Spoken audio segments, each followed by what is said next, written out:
No Alvo com Heron Falco.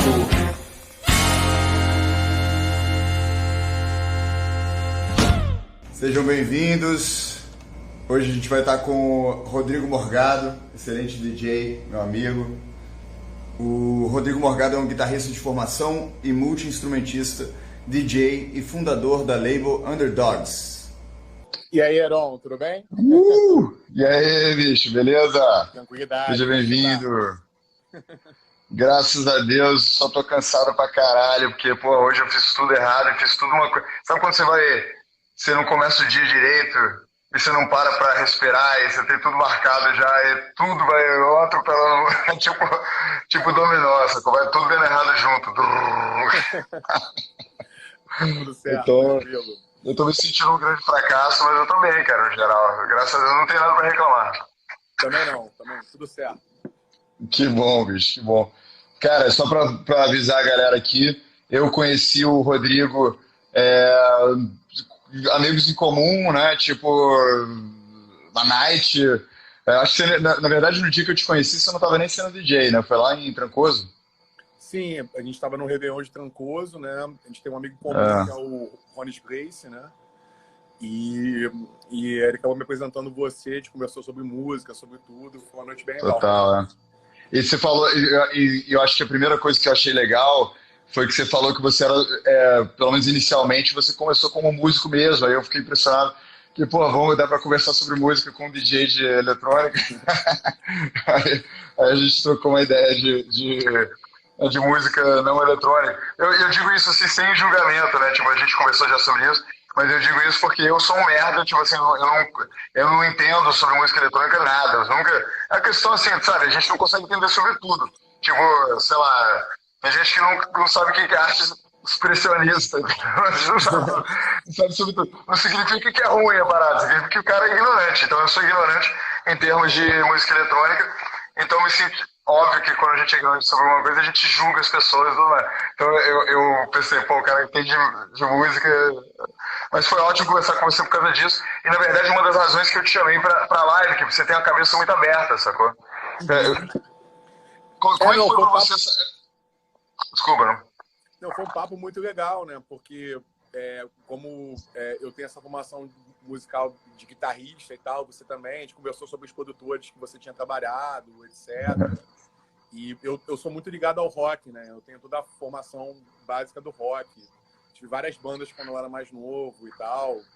Então, e você pode falar isso abertamente assim para os seus fãs que estão assistindo? Tipo, eles não vão te julgar por ser do rock também? Imagina. Inclusive, nos meus sets eu tenho várias influências de rock. Eu abraço o rock, assim, com todo o amor. É verdade. Eu tava até falando pra você outro dia que a gente tava lá no Pato com Laranja e eu tava ouvindo, eu falei, pô, seu set dá pra... Eu até escuto, assim, feliz, porque tem muita influência, dá pra ver, né, que você coloca muita coisa que você gosta de outros âmbitos. Com certeza. Assim, eu já fiz sets de rock também, em alguns momentos específicos, mas eu olho muitos produtores que fazem essa mistura, que transitam entre o rock e o eletrônico. Isso é uma coisa que eu tô olhando com muito carinho. Então, como eu tô também caindo muito nessa área de produção, vou lançar diversas tracks minhas agora. Eu também tô produzindo tracks com esse tipo de coisa, de misturar rock com o eletrônico. Isso é uma coisa que sempre me chamou a atenção, assim. Então, de maneira... Eu acho que, inclusive, são coisas que são super complementares, assim, apesar de não parecer, sabe? Então, pra mim, não tem muito essa barreira. Pra mim, existe dois tipos de música. Música boa e música ruim. O resto... Mas você sente... Porque eu vivi, sinceramente, em Brasília, né? A galera do rock era meio...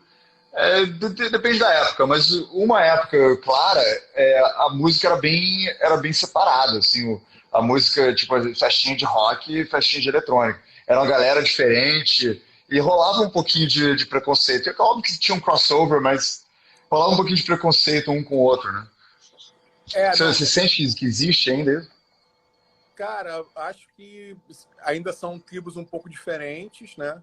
Mas eu acho que já mudou muito, assim, do que era antes, assim. Eu acho que a música eletrônica, ela popularizou muito, né? E ela veio para ficar. Então, muitas pessoas que gostavam de rock antigamente, hoje em dia já gostam de música eletrônica, já entendem. E do outro lado também, pessoas que já começaram com música eletrônica, de repente ela ouve um remix, de repente, sei lá, de uma banda, por exemplo, um The Police, alguma coisa assim, e aquilo ali desperta o interesse dela de buscar a obra original do artista, entendeu? Ah, Então, legal. Tipo uma vitrine. então eu acho que são mídias que conversam bastante que faz despertar essa curiosidade do público. Pô, quem são esses caras ali que, sei lá, cantavam essa música nos anos 70, pesquisa... E também o contrário, né? Porque hoje em dia muito do rock tem influências eletrônicas, ou tem, tipo assim, você pegar Radiohead, por exemplo, tem muita coisa, muito uso, né, de elementos eletrônicos. Bandas assim que são renomadas, reconhecidas, o The Strokes, o segundo disco, por exemplo, The Strokes, foi bem mais assim, tem uma camada de eletrônica bem maior do que o do primeiro disco, por exemplo. Claro, sem dúvida, sem dúvida. Cara, tem muitas bandas assim que misturam rock e eletrônico de maneira assim que eu gosto muito, né? Agora a gente teve a questão do Daft Punk tá se separando, que foi assim talvez a minha maior influência assim de adolescente, para gostar de música eletrônica, quando eu era muito roqueiro, assim, sabe? Foi uma das primeiras coisas que eu gostei também de eletrônica.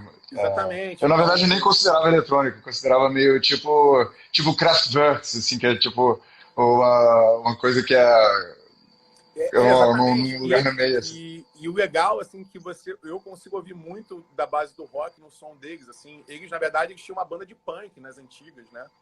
E o nome Daft Punk, ele veio de uma crítica de uma revista inglesa chamada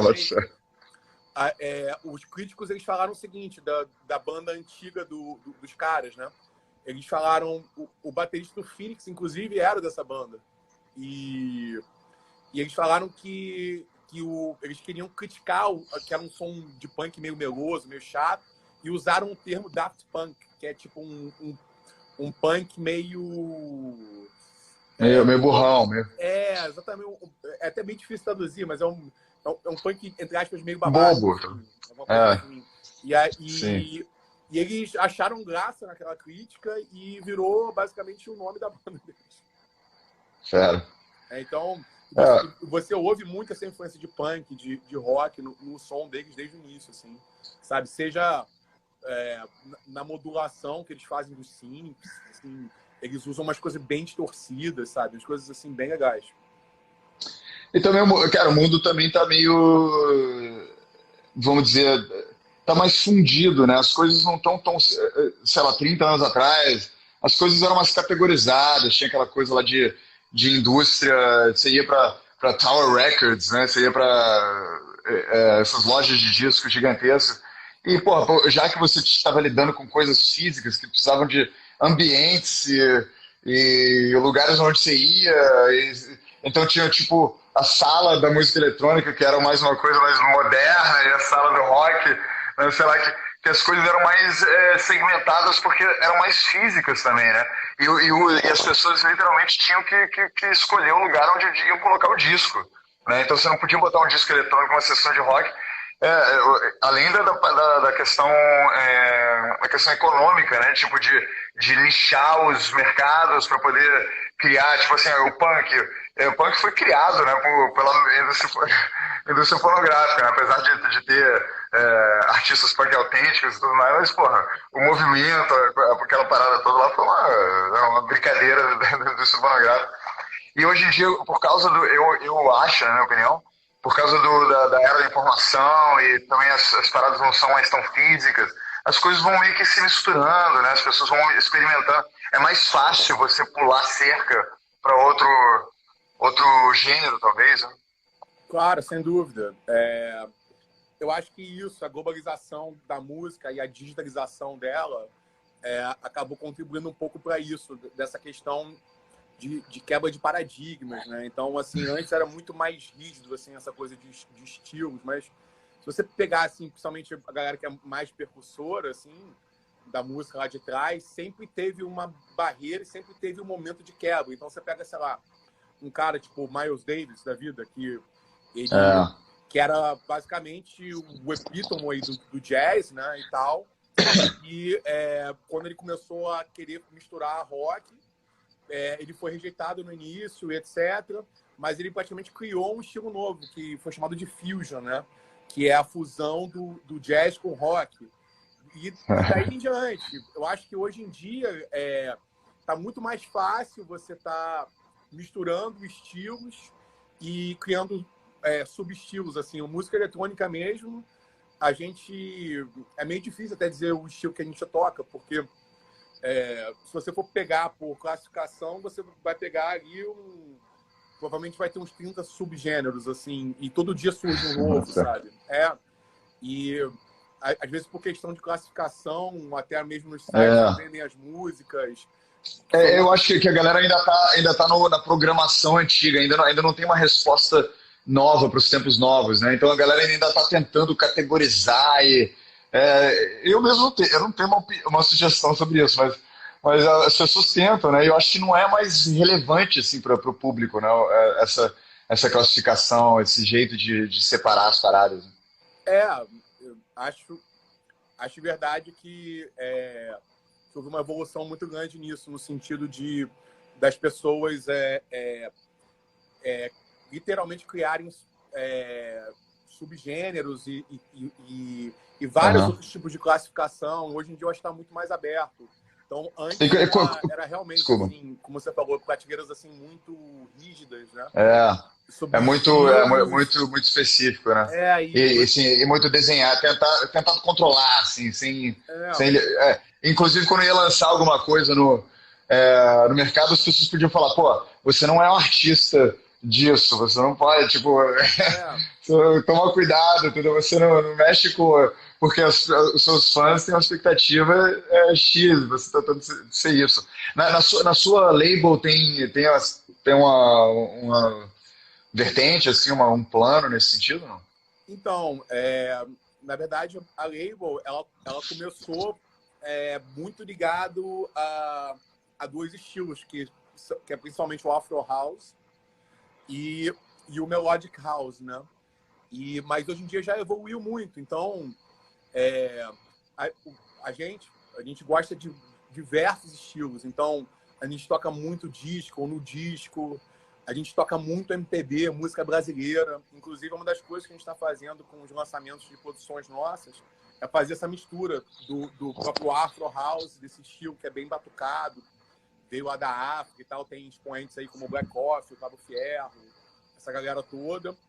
E misturar também com o que tem de legal de africano aqui brasileiro, que você pega MPB, que tem coisa muito legal, que tem essa mesma origem, assim, né? E tem muita similaridade. Então a gente está produzindo bastante conteúdo, misturando os dois. Ou às vezes a gente vai para uma linha mais house mesmo, aquele house, piano house mesmo, com teclado, etc. Então a gente, principalmente na minha carreira... Como é que é piano house, só por curiosidade? É o fato de que você está fazendo uma melodia por cima de uma base eletrônica? Como é que é? Então, o house, quando ele surgiu lá atrás, né, ele surgiu em Chicago e era muita base eletrônica e tal. E aos poucos ele foi evoluindo para algumas vertentes. Uma das primeiras vertentes que teve foi justamente o piano house, que ele era basicamente uma música house, mas com uma levada de piano assim muito característica, entendeu? Então, Mas era pré-gravado, não era tipo assim. Porque o Daft Punk algumas pessoas fazem algumas coisas ao vivo, não tem uma onda assim? olha, tem vários DJs, inclusive, que hoje em dia os caras nem tocam, entre aspas, com CDJ. Os caras tocam... Eles gravam, por exemplo, o Ableton, que é uma plataforma de produção. Eles têm as coisas pré-gravadas lá e ele tem vários instrumentos. Ele pode tocar o piano ao vivo, etc. Tem vários produtores muito legais. O Who Made Who, por exemplo, acabou de lançar agora no Circle. Eles são um exemplo aí de live. Basicamente, que os caras basicamente fazem toda a ambientação dele ao vivo. Tem um outro cara muito famoso também agora que está em moda, que é um som um pouco mais introspectivo, que é o Jan Blomqvist também. E N outros, assim, o próprio Circle, você pode ver o Circle do FKJ, que é um multi-instrumentista. Ele, na verdade, ele usa vários instrumentos, ele toca bateria ao vivo, vai agrupando as coisas, vai meio que criando a música ao vivo mesmo. É uma parada super legal, sabe? Super legal. Pô, isso é interessante. Porque, assim, essa...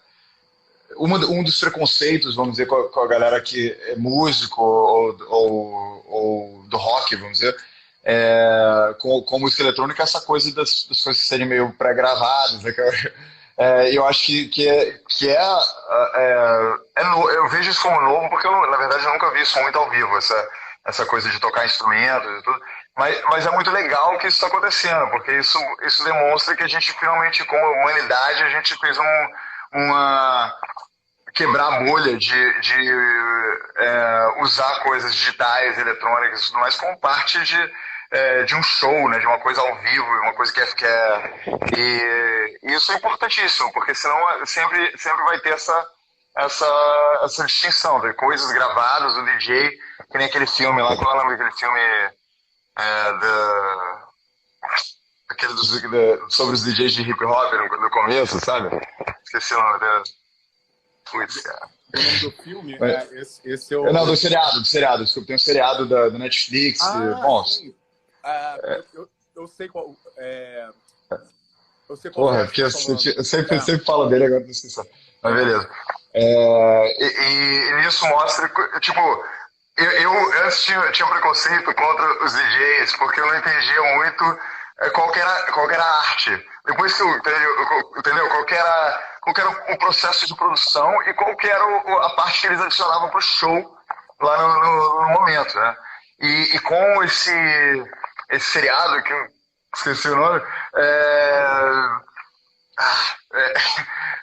eu entendi melhor essa parada de que começou com vinil, né? E de scratch vinil, e usar as músicas e adicionar um backbeat de outra música, e regravar. Eu lembrei o nome da série, The Get Down, não é isso? The Get Down, exatamente. É isso. Exatamente. Porra, bem lembrado. Essa é uma série que fala da cena hip hop, é super legal. Muito bom. Mas, assim, assim, a música sempre evoluiu na medida que houve demanda, assim, né? E o house ele surgiu muito em função de haver uma crise, digamos, com o disco, né? Que era a música que tocava na discoteca na época e tal. Enfim, é uma longa história. Tem até um documentário muito legal disso. Mas qual foi a crise? Qual foi a crise que rolou? Pois o que aconteceu foi que teve um DJ de rock que trabalhava numa rádio que era muito famosa, e ele foi demitido dessa rádio.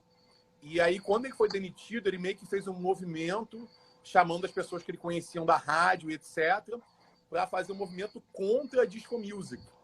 E várias pessoas fizeram parte desse movimento, eles foram até para um estádio lá, se não me engano, em Chicago mesmo, para queimar uma série de discos. Foi um evento até meio antissemita, assim, foi terrível. Porque eles pegavam qualquer coisa de cultura negra e queimavam, etc. Coisa assim, nada a ver. Que isso, mesmo. Tem até um documentário que chama Pump Up the Volume, que é um tô ligado. de 6 partes em inglês, cara, que é maravilhoso. Ele conta em detalhes essa história. Eu acho que quem quiser ter mais ideia sobre esse conteúdo, vale a pena assistir. Que ele conta a origem do house e ele vai até o início das raves lá na Inglaterra, que é lá pro início dos anos 90. Então, ele pega, assim, o finalzinho dos anos 70 até o início dos 90, ele conta a trajetória inteira da música eletrônica até lá. Bota fé. Pump up the volume, galera. Muito legal. Mas aí, o que aconteceu foi isso. E aí, a partir desse movimento, os clubes começaram a rejeitar a disco music, rádios pararam de tocar disco music. E aí, literalmente, os DJs, o pessoal que tocava na noite, começou a não ter material, entendeu? Pra tocar. Novo. Caraca, sério? Tipo assim, tão grave assim? E o house, ele veio disso, porque basicamente o pessoal da disco ele ia pro estúdio, ia gravava bateria, gravava baixo, gravava guitarra, e os DJs eles não tinham esse know-how. Então, eles já tinham umas drum machines na época, que eram mais básicas, né? Você conseguia botar as batidas básicas ali, e você botava um vocal em cima. Então, todos os houses assim, iniciais assim, de Chicago, eles são bem básicos, assim, com batidas e vocais assim, meio que repetitivos, né? É engraçado isso que você tá falando, que tipo assim, muita coisa que é legal, que entrou dentro do espectro da música, da cultura humana, veio de uma espécie de fracasso, assim, né? Tipo, não consegui fazer alguma coisa tipo assim, eu não consigo tocar as músicas, aí eu dou um jeito, né? Então você faz uma gambiarra e cria um novo sistema, um novo jeito de agir. Aí, exemplo, assim, tipo, Paul McCartney sempre queria fazer, ou os Beatles no geral, queriam fazer músicas, mas eles gostavam muito daquelas músicas de show tunes, de Frank Sinatra, essas coisas assim. Só que eles queriam fazer show, eles não tinham como ter um Big Band, entendeu, lá em Liverpool. E eles não conseguiam fazer isso. Aí eles foram fazer Skiffle, que era uma coisa mais country. Eles improvisaram o que era aprendeu. possível na época. É. E o termo house music, ele vem justamente por isso, porque você tinha essa casa que era de periferia, de negro, em Chicago. E ele chamava The Warehouse, né? E alguns desses DJs já produziam esse material próprio e tocavam esse material lá. E aí, de tanto o pessoal falar The Warehouse Music, acabou depois sendo simplificado para The House Music. Entendeu? Era por causa de um lugar físico, desse warehouse? Físico. Era uma... Então Deep House vem porque era feito no sótão, não? Como é que é? Não, esse não era o único clube. Não, tô falando Deep House, porque Deep House veio depois. Bem depois. Mas não tem nada a ver com warehouse, só porque era feito num lugar bem distante. O nome House Music foi... ele assim, tem vários historiadores que contestam, tem aquela história. Mas uma das histórias mais aceitas é essa, que é a questão do warehouse. Clube que chama The Warehouse, que foi um dos percussores desses DJs tocarem house music lá em Chicago, que era um clube de periferia, de negro. E vários desses DJs já tocavam nesse clube, e aí as pessoas falavam The Warehouse Music, e depois passou a ser simplificado para The House Music, né? Só para avisar para o pessoal que a produção está me dizendo aqui que Pump Up the Volume tem na Amazon Prime, se quiserem assistir. Sim, um super documentário para quem quer conhecer. É em 6 partes e deve ser umas 6, 7 horas de documentário no total. Cada um deve ter mais ou menos 1 hora, alguma coisa. Mas para quem gosta de música eletrônica, quer conhecer essa trajetória, é um super documentário. Me fala da sua trajetória, assim, em termos de sair e descobrir a música eletrônica, assim, tipo, quando você começou a sair mais do rock e se abrir e entrar, como é que foi esse processo psicológico, sentimental e histórico, né, na sua vida? Então, eu viajava com a minha família e tal para a França, quando eu era mais novo, adolescente e tal. E eu tinha um pessoal, assim, um pouco mais velho, que eram amigos, assim, vizinhos meus e tal, que, inclusive, tinham família lá na França. E a gente sempre... eu sempre ficava em Paris alguns dias e tal, que a gente normalmente ia até para, enfim, para fazer esporte e tal, média, essas coisas. E o que aconteceu foi que numa dessas vezes, lá para 96, 97... um desses amigos me sequestrou ali e tal, era novo, com o meu irmão, com o pessoal, e a gente foi e me levaram para alguns clubes de lá, e aí eu fissurei naquele som, e isso foi o primeiro contato que eu tive com a música eletrônica mesmo. E na época era o quê? Era trance, era house, o que era? Cara, era o drum and bass? francês, e era literalmente o início ali do French Touch, então... Eu tive o privilégio de ver caras como o David Guetta, o Bob Sinclair no underground lá. Os próprios caras do Daft Punk, o Thomas, o Gui e tal. Eu consegui ver esses caras lá quando eu tinha 16, 17 anos de idade, sabe? Caraca, então isso é marcante. Muito marcante. E era uma sonzeira, assim, porque eles, na verdade, eles bebiam muito da fonte do house original e do disco, né? Mas eles tinham toda uma produção própria, nova, moderna. E E eu não sabia o que era aquilo, e aquilo dali me impactou de alguma forma. Eu voltei pro Brasil, continuei com as minhas bandas, com as coisas. Mas depois eu fui vendo o lançamento. Aí teve o lançamento do primeiro disco do Daft Punk, Homework, né? Que falando, caramba, o som que eu tô ouvindo, que eu ouvia lá era bem esse estilo aí e tal. E daí por diante. E aí que eu comecei a gostar mais de música eletrônica, primeiro contato mesmo.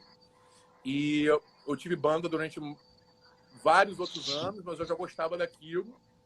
E no Rio, principalmente, o clube que mais tocava esse estilo, no início, pelo menos que eu peguei, que eu saía na época, era o Baronete, né? Eu me lembro muito bem que ali, o Baronete, ali quando abriu, final de 2001, 2002, a gente ia lá e as meninas reclamavam, porque a moda era hip hop, esse hip hop tipo o Ja Rule, cantado com isso. E o house que o pessoal botava, DJs como o Garo Lourenço na época, o Papagaio, etc., caras que eu fiquei amigo depois, eles traziam esse som de fora, botavam e as meninas reclamavam porque era diferente, né?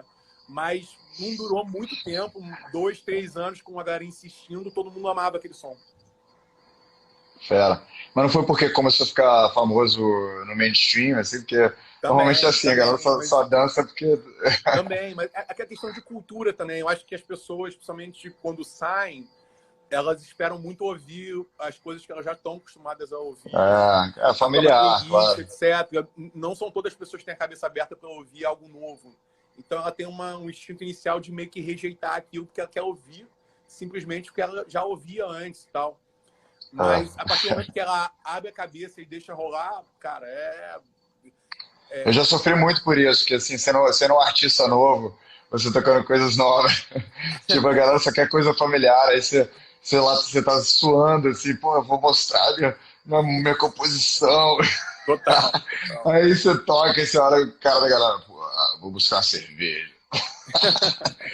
Tipo, aí você desmorona, né? Tipo, psicologicamente, pô, é muito Não. difícil Na época que eu mostrar uma tinha, parada nova, né? na época que eu tinha banda, eu passei muito por isso também, porque a gente fazia um trabalho muito autoral. Claro, a gente fazia covers também e tal, mas óbvio, você passa um pouco por isso também. Então, normal, mas é questão de cultura, cara. Na minha opinião, é repetição, né? Não tem muito mistério. Você tem um hábito e você repetir ele, você repetir ele. Então, assim, o que eu vejo é que o que a gente começou há 5 anos atrás com a label, com tudo, de música eletrônica, esse estilo está muito mais difundido, assim, do que era na época. Então, na Mas época... você vê show, assim, você faz. Você toca coisas suas e você toca coisas dos outros ainda, né? Tipo, só uma curiosidade, era a minha impressão. Claro, não, total. Então, aí assim, aí a pergunta é tipo, se você é, é, você usa, vamos dizer, uma festa para lançar coisas, para entender se deu certo, ou você espera, sei lá, lançar digitalmente, se deu certo aí você usa. Como é que é essa dinâmica?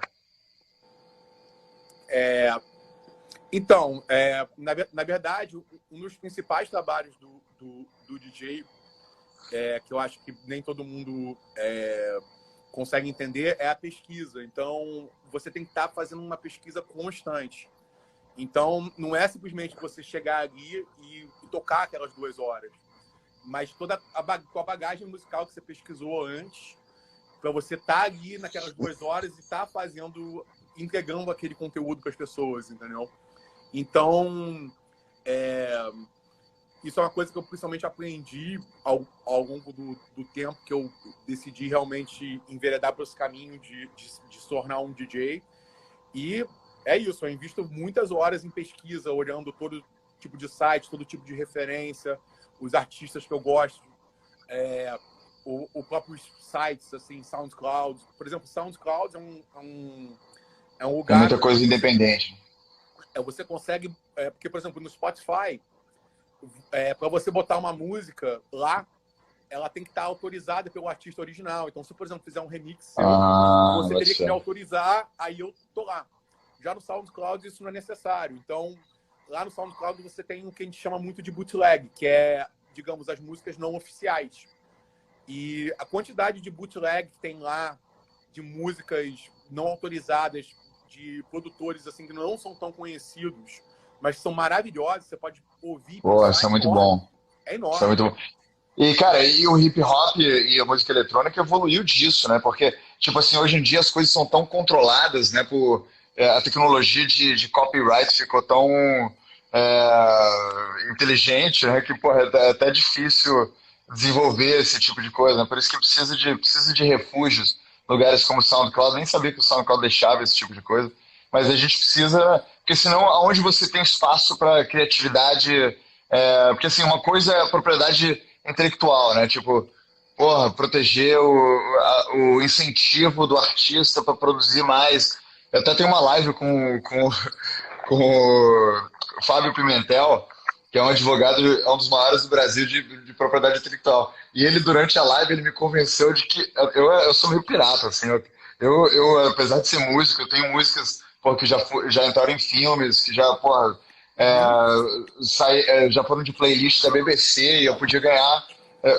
Ganhei um pouco de dinheiro, uma bicharia, né? Porque eu tenho poucas músicas, mas eu ganhei alguma coisa. Mas mesmo assim eu digo, cara, eu prefiro a parada pirata. Por quê? Porque eu acredito que usem minha música para criar novas coisas e acho que a cultura tem que girar e a minha responsabilidade é trazer mais valor. Então fazer show, trazer mais valor, melhorar minha música, sei lá, fazer uma nova música para poder ganhar dinheiro.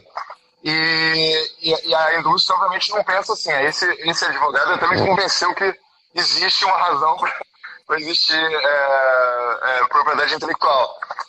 Só que realmente, como é que chama? Cramp, dá uma quebrada na criatividade. Né? Ah, sem dúvida, sem dúvida. Principalmente a música eletrônica começou muito de samples de músicas que já existiam, né? E que é uma coisa muito usada até hoje e tal. Assim, com essa lei de copyrights, assim, ficou, digamos, um pouco mais chato de se fazer isso, mas, em compensação, também criou-se uma regulação para que essas pessoas que criaram originalmente pudessem ganhar. Isso é um ótimo ponto. Tem uma faca de dois gumes aí que é interessante. Acho que tem um lado bom e o lado ruim. Sim, muito interessante. Eu já estava aqui reclamando, mas você está certo. Assim, quando a gente vê evolução cultural, né? A gente sempre vê essa coisa. Tipo assim, no início a gente julga como uma coisa ruim, depois aparece uma coisa boa. Um exemplo é tipo, o exemplo contrário do que você acabou de falar. Quando chegou o MP3, aí o Metallica, como é que chama? Prosecute, como é que chama? Sul. Como é que fala em português? Fez uma coisa legal contra. Caraca, deu um branco. Contra o Napster, né? Assim, na época eles foram muito julgados assim, como mercenários, etc. e tudo. E tiveram uma imagem muito arranhada, né? Mas, em compensação, ele criou-se uma discussão que depois fez muito sentido lá na frente, né? Processou essa palavra que eu estava procurando. O Metallica processou. Porque na realidade, assim, internet é muito isso. Você, inclusive, o Spotify, inclusive, a história dele é muito assim. Principalmente os países, assim, por exemplo, a Suécia é um país que ele teve uma infraestrutura de internet investida pelo governo de muita qualidade. Aí todo mundo tinha internet de alta velocidade, entrava na internet e literalmente não tinha muito o que fazer. Então, o que aconteceu? Os caras começaram a criar os próprios serviços para os usuários usarem. E aí começou a criar os serviços piratas. Aí você vê Casar, todos esses negócios, tudo... Caraca, ele é um Casar. Tudo sueco. Você lembra qual que era o melhor de todos? Vou te fazer um trick question. Qual que era o melhor programa desses de file shares? Cara, sua opinião, sei lá. Eu peguei bem o início do Napster. Então, eu posso dizer, para mim, na época, assim, era isso. Porque, assim, era o Napster. Mas você lembra de um chamado SoulSeek? Lembro. Cara, SoulSeek é isso que eu amava, que você achava as paradas mais obscuras do universo. Porque eu acho que eles inventaram um esquema de você poder entrar na pasta. Em vez de, tipo assim, o Casar, você tinha que falar, não, eu quero share essa pasta aqui. No SoulSeek você podia falar, eu quero share meu HD, sacou? Aí a galera podia entrar, aí achava umas loucuras. Exatamente, loucura, cara. Não, teve depois o Audio Galaxy, né? Que era uma Audio Galaxy, que era online. Porra. Foi o primeiro que foi o era no browser, né? Exatamente. Era no browser. E aí depois vieram os torrents, né? Que os torrents estão até hoje, né? Os torrents vingaram. Até hoje, né? Então, Mas, por exemplo, os torrents, eles supriram a coisa de... O lance do torrent que é meio pirata, assim, no sentido de que você não precisa de uma plataforma específica. Então, o torrent é um formato, na verdade, né? É um file type, né? Que você pode... O grande lance você pode usar mais dos outros é que ele descentralizou os servidores, entendeu? Exatamente. Ele fez tipo uma blockchain. Mesmo. Então isso é muito legal. Só que aí eu tenho um problema, tipo, o SoulSeek era uma parada que já tinha, tipo assim, muita coisa que eu não acho em torrent, eu achava em SoulSeek fácil, entendeu? Que eu não acho, porque não tem gente uploadando, entendeu? Total. Mas assim, pra gente que tinha que ir na loja, comprar o CD, comprar o vinil, comprar alguma coisa, na época foi muito bom. Eu me lembro, assim, no início do MP3, quando começou a onda, lá pra 97, assim, você não conseguia nem achar direito na web, nos sites, porque era muito pesado você baixar. Então, claro. O grande lance era você juntar vários amigos, e aí você pegava os CDs de todo mundo, você ripava e você fazia essa troca entre a galera, sabe? Total. O peer-to-peer era dentro da cidade, né? Antes disso era o mixtape, né? Você botava dentro do carro o mixtape, entregava pro seu amigo, aí tinha o brother que era o mais tecnológico, que tinha uma máquina de mixtape com mixtape para poder juntar. Total. Tinha um amigo nosso que a gente fazia sempre isso na casa dele, ele tinha um acervo enorme, eu fui pegando dele e ele foi pegando de mim também, e a gente, assim, eu nesse início eu era um heavy user, assim, de MP3, assim. Era bacana.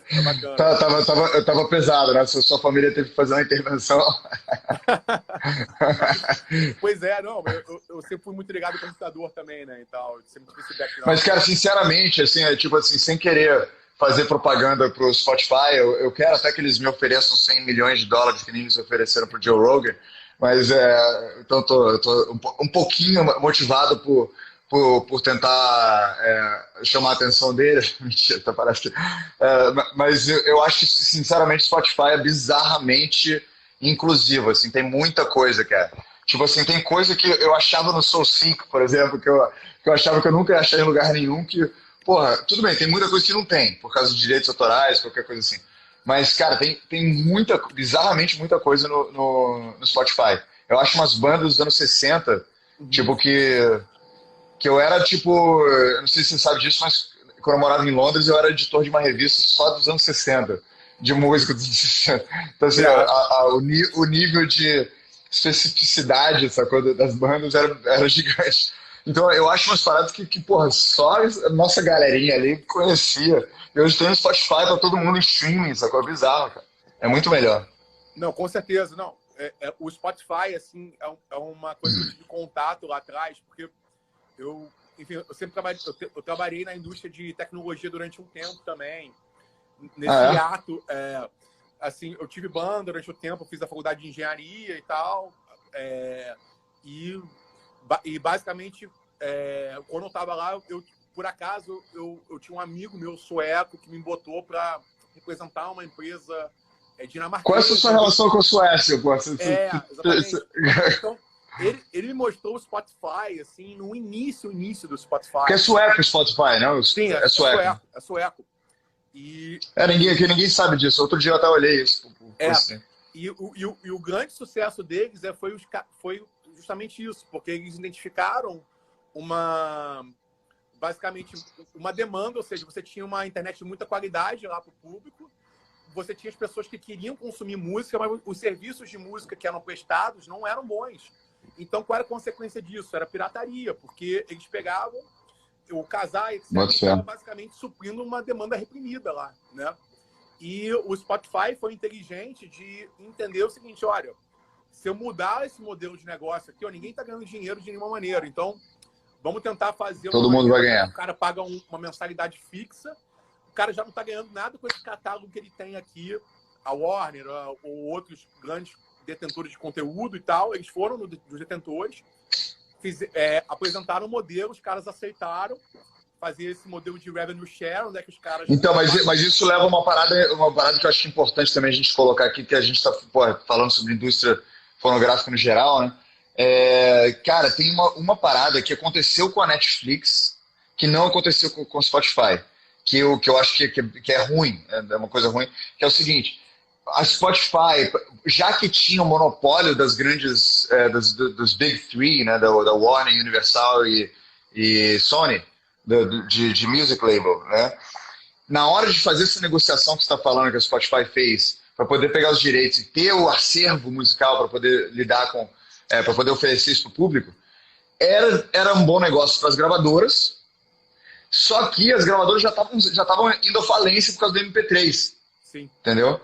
E estavam sendo sustentadas pelas outros departamentos dessas grandes marcas, né? Porque Sony, Universal e Warner são marcas de tudo, né? Sim, sem dúvida. De multimídia. Aí o que aconteceu? Eles tiveram que costurar relações com essa galera esses Big Three, e o artista ficou em último lugar, sacou? Por quê? Porque as gravadoras estavam já iam à falência. Então eles tiveram que pegar todo o revenue que o Spotify dava para eles e segurar, e tanto que teve até a Taylor Swift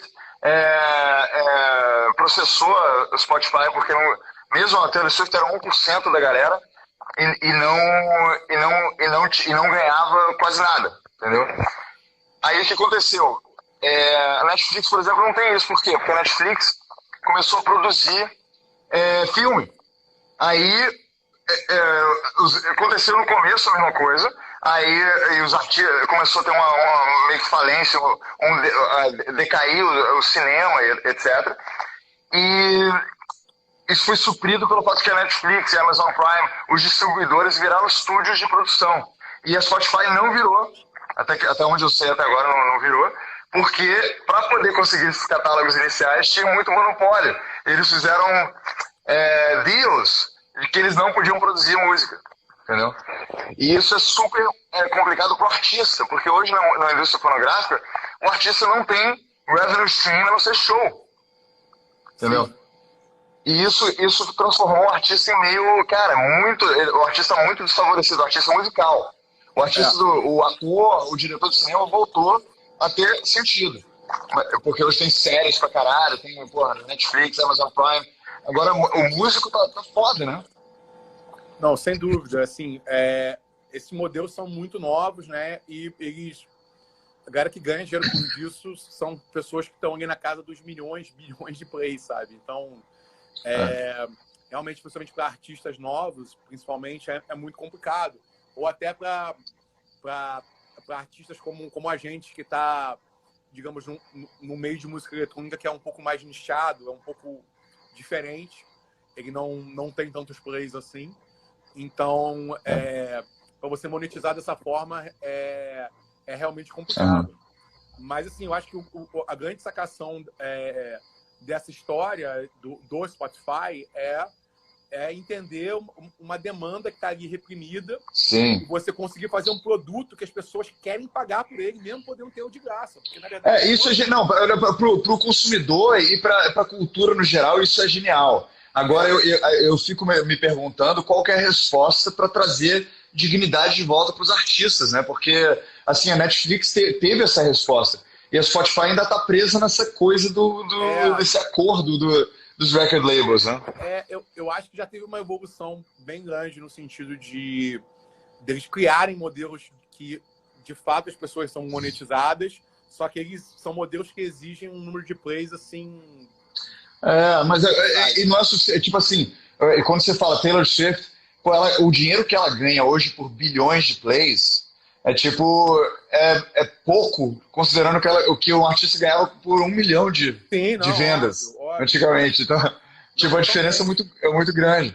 Então, o cara, às vezes, hoje tem muitos seguidores. E talvez seja, eu estou chutando isso, mas talvez seja que o artista musical, e está mais ou menos acontecendo isso, ele tenha que, vamos dizer, que nem era, sei lá, rock independente dos anos 80, anos 90, que vendia merch, né, que vendia camisa da banda, que ia em turnê e fazer. Ou seja, eles se viravam de uma forma. Quando saturou um pouco a indústria, tinha banda demais, aí não tinha muito espaço para as bandas novas, né?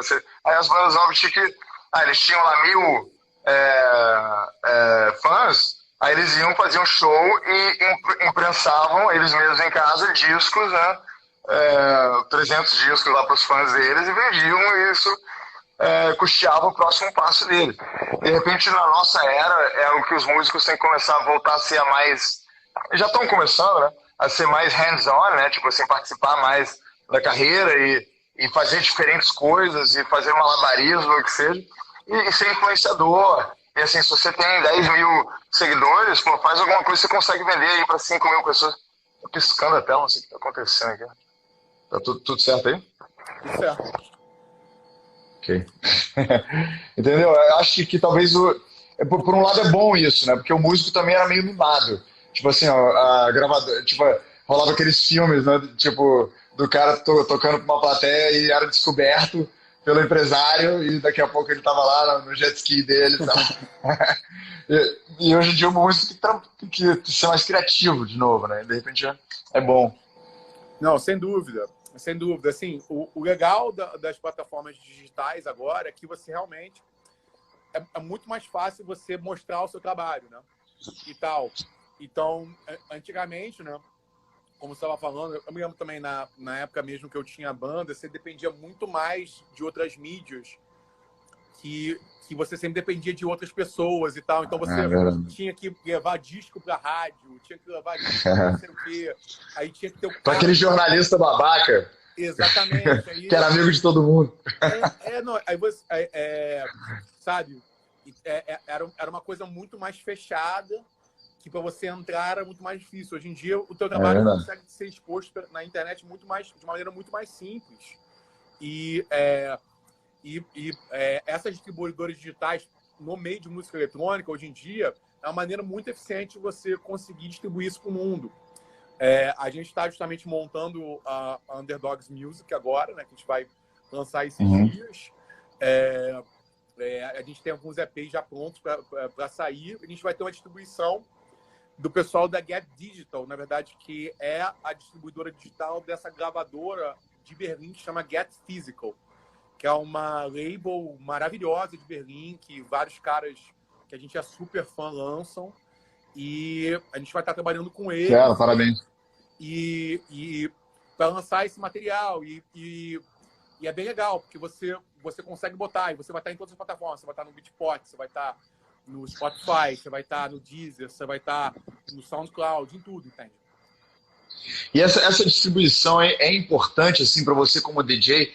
É importante, tipo assim, que você está fazendo festa, você está sendo contratado, você está aí no circuito, né, no Rio de Janeiro e tal. É importante essa coisa que outras pessoas ouçam, como é que é essa dinâmica na sua cabeça?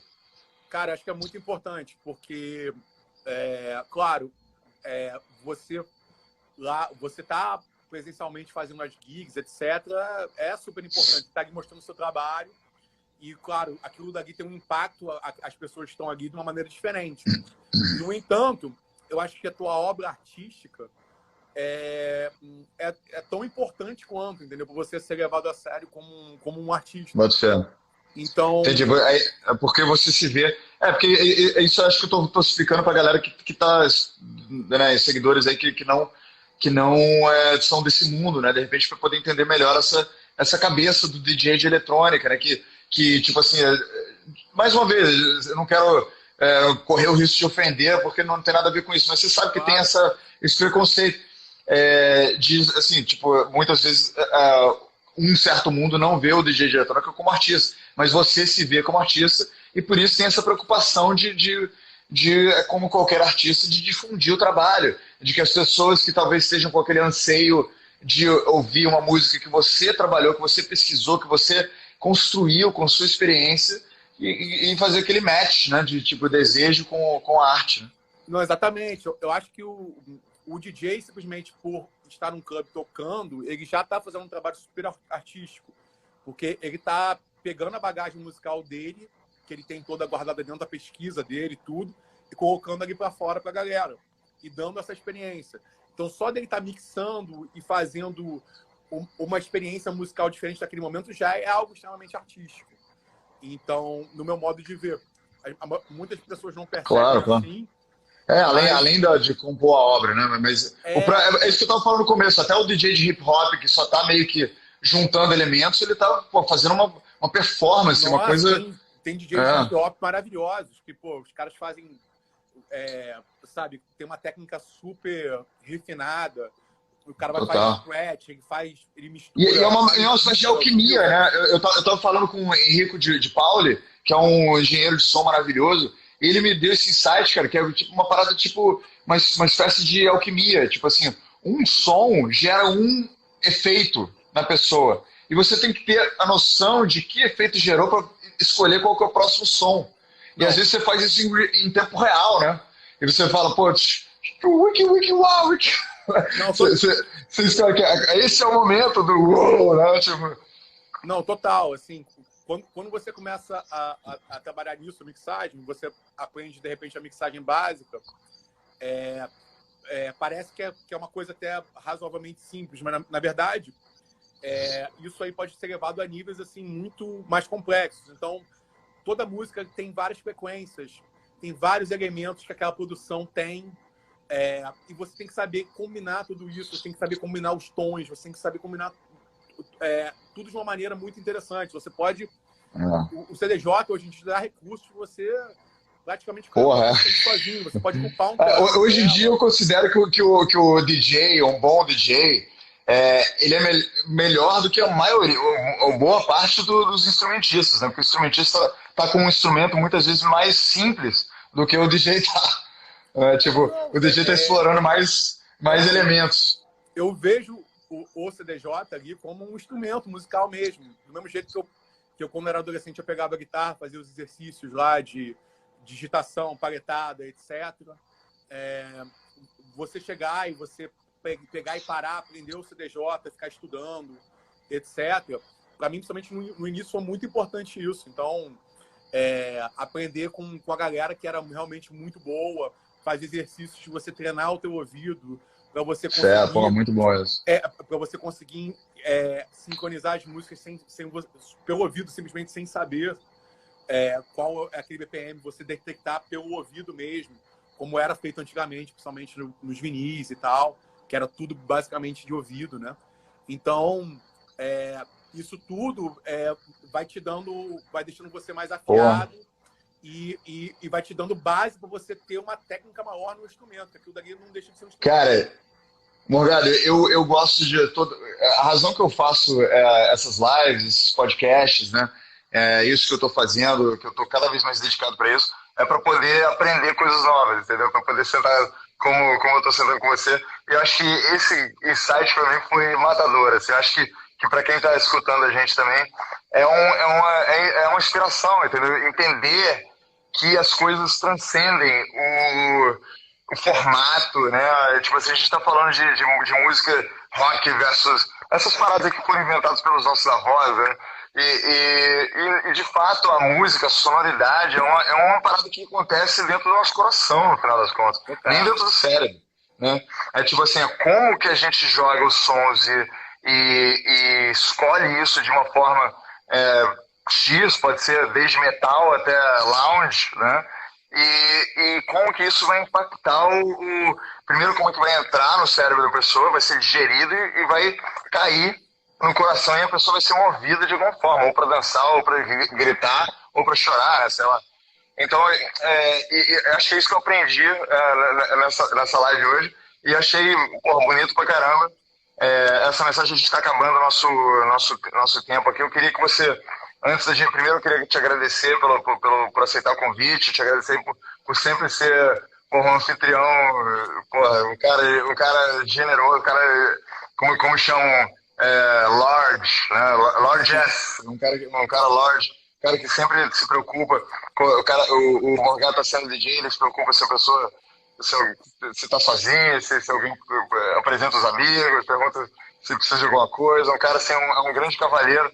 E enquanto ele tá trabalhando, enquanto ele tá tendo que concentrar, ele escuta as pessoas falando merda no ouvido dele, sempre sorrindo, sempre sendo muito gente boa. Então, eu queria te agradecer por ter aceitado e por ser essa pessoa maravilhosa aí, sempre que a gente se encontra quando você está trabalhando. E te deixar nesse espaço aí para você divulgar suas marcas, o que você tem feito, sites e tudo mais, para o pessoal que está ouvindo descobrir. Ó, obrigado pela oportunidade, pelo espaço. O bate-papo foi muito bom. E, na verdade, a gente tem essa label que chama Underdogs, né? Uma label que eu venho trabalhando já há 5 anos aqui no Rio de Janeiro e também Brasil. A gente faz uma série de eventos. Agora os eventos estão parados, então a gente está focando somente nessa parte da record label que a gente vai lançar. Em cerca de 2 meses a gente lança o nosso primeiro EP pela Underdogs Music, né? E vocês podem seguir ali, @underdogsofmusic. Aqui no Instagram, tem no Facebook também. A gente tem lista de Spotify, etc. Ali no próprio Instagram você vai ter um Linktree que tem tudo direcionado lá. Fera. Mais fácil. Ótimo, perfeito. Como um bom entendedor da tecnologia, você facilitou para todo mundo. Beleza, bicho. Então, muito obrigado. É isso. Boa noite a todos. Muito obrigado pela participação e de todos que estão aí assistindo. Valeu, tchau, tchau. Abração. Valeu, boa noite. Tudo de bom.